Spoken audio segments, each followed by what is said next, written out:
ট্রাম্পের maximum pressure নীতি কি তবে ধূলিসাৎ হতে চলেছে? বন্ধুত্বের আড়ালে কি পাকিস্তানকে নতুন কোনো চাল চালতে দেখছে বিশ্ব? ইসলামাবাদ আর ওয়াশিংটনের দীর্ঘদিনের অম্লমধুর সম্পর্কে এবার এক বড়সড় ফাটলের ইঙ্গিত পাওয়া যাচ্ছে। খোদ মার্কিন নিরাপত্তা বিশেষজ্ঞদের দাবি, ইরানের ওপর আমেরিকার অর্থনৈতিক অবরোধ যখন তুঙ্গে, ঠিক তখনই তেহরানকে রক্ষা কবচ দিতে এগিয়ে এসেছেন শাহবাজ শরীফ। ঘটনার সূত্রপাত ইসলামাবাদের একটি বিশেষ ঘোষণাকে কেন্দ্র করে।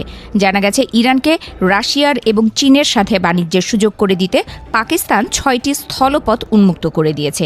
এই সিদ্ধান্তের ফলে আরব সাগরে মার্কিন নৌবাহিনীর কঠোর অবরোধ কার্যত অর্থহীন হয়ে পড়ার উপক্রম হয়েছে। সমুদ্রপথে যেখানে ইরানের নিঃশ্বাস বন্ধ হওয়ার দশা ছিল, সেখানে পাকিস্তানের এই স্থলপথগুলো এখন তেহরানের জন্য নতুন প্রাণভ্রমরা হয়ে দাঁড়িয়েছে। মার্কিন জাতীয় নিরাপত্তা বিশেষজ্ঞ ডেরেক জে গ্রসম্যান এই ঘটনাকে সরাসরি পিঠে ছুরি মারা হিসেবেই দেখছেন। তার মতে, যেখানে ট্রাম্প প্রশাসন ইরানকে কাবু করতে হরমুজ প্রণালীতে ব্যারিকেড দিয়ে বসে আছে, সেখানে পাকিস্তান তাদের হাত ধরল। পাকিস্তানের এই ডাবল ডিলিং বা দুমুখ নীতি ট্রাম্পের কৌশলকে মারাত্মকভাবে ক্ষতিগ্রস্ত করছে বলে তিনি সোশ্যাল মিডিয়ায় কড়া হুঁশিয়ারি দিয়েছেন। আন্তর্জাতিক মহলে এখন প্রশ্ন উঠেছে পাকিস্তানের মধ্যস্থতাকারী ভূমিকা নিয়ে। একদিকে ইসলামাবাদ আমেরিকা ও ইরানের মধ্যে শান্তি ফেরানোর কথা বলছে, অন্যদিকে তলে তলে তেহরানকে বাণিজ্যের বিকল্প পথ তৈরি করে দিচ্ছে। ইসরায়েলও এই বিষয়ে মুখ খুলেছে।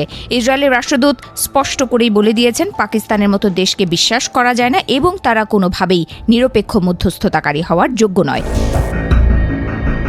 অবাক করার বিষয় হলো, খোদ ইরানও কিন্তু পাকিস্তানের এই ভূমিকায় পুরোপুরি আশ্বস্ত নয়। ইরানের জাতীয় নিরাপত্তা কমিশনের মুখপাত্র ইব্রাহিম রেজাই সাফ জানিয়েছেন, পাকিস্তান ভালো বন্ধু হতে পারে, কিন্তু তারা নিরপেক্ষ নয়। তাদের মতে পাকিস্তানের ঝোঁক সবসময় আমেরিকার দিকে বেশি থাকে। ফলে সব মিলিয়ে এক অদ্ভুত ত্রিমুখী সংকটে আটকা পড়েছে শাহবাজ শরীফের সরকার। বর্তমানে পাকিস্তানের বিভিন্ন বন্দরে প্রায় 3000 কার্গো কন্টেইনার আটকে আছে, যেগুলো সরাসরি ইরানের দিকে যাওয়ার কথা। এই বিশাল পরিমাণ পণ্য এখন পাকিস্তানের নতুন উন্মুক্ত করার রাস্তা দিয়ে অনায়াসেই ইরানে পৌঁছে যাবে। অর্থাৎ আমেরিকার অর্থনৈতিক অবরোধের যে লক্ষ্য ছিল তেহরানকে ভাতে মারা, তা পাকিস্তান নস্যাৎ করে দিচ্ছে বলেই মনে করছে ওয়াশিংটন।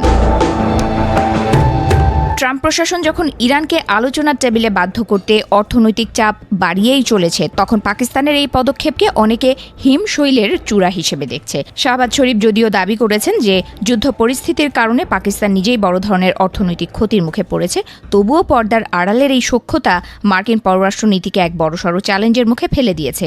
এখন দেখার বিষয়, হোয়াইট হাউস পাকিস্তানের এই অবাধ্যতাকে কিভাবে গ্রহণ করে। বন্ধুত্ব টিকিয়ে রাখা নাকি অবরোধ সফল করা? এই দোলাচলে যখন মার্কিন প্রশাসন ঘুরপাক খাচ্ছে, তখন দক্ষিণ এশিয়ার দাবার গুটিগুলো দ্রুতই বদলে যাচ্ছে। ডোনাল্ড ট্রাম্পের পরবর্তী পদক্ষেপে ইসলামাবাদকে চড়া মূল্য দিতে হয় কিনা, নাকি শাহবাজ শরীফ তার নতুন এই বাণিজ্যের চালে সফল হন, সেদিকেই এখন তাকিয়ে আছে গোটা বিশ্ব।